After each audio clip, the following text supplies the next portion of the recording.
Holi family ہسپتال راولپنڈی میں انسانی خون پینے والی لیڈی ڈاکٹر کو نوکری سے نکال دیا گیا ہے۔ میڈیا رپورٹس کے مطابق ہسپتال انتظامیہ کو لیڈی ڈاکٹر کے انسانی خون پینے کی شکایت موصول ہوئی۔ تفتیش کے دوران الزام ثابت ہو گیا۔ ڈاکٹر یسریٰ کے اہل خانہ سے بھی رابطہ کیا گیا، لیکن ان کی جانب سے کوئی بھی ہسپتال نہ آیا۔ لیڈی ڈاکٹر کو بحالی مرکز منتقل کر دیا گیا۔ ذرائع کے مطابق یسریٰ نامی لیڈی ڈاکٹر ہسپتال کی لیبارٹری میں ڈیوٹی کرتی تھی۔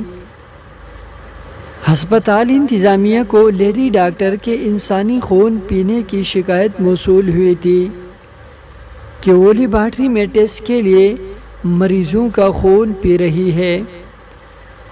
تحقیقات کے دوران خون پینے کا الزام ثابت ہونے کے بعد لیڈی ڈاکٹر یسریٰ کو بحالی مرکز منتقل کر دیا گیا۔ انہوں نے اب تک لیبارٹری میں آنے والے 7969 مریضوں کے خون کے نمونوں کی جانچ کی ہے۔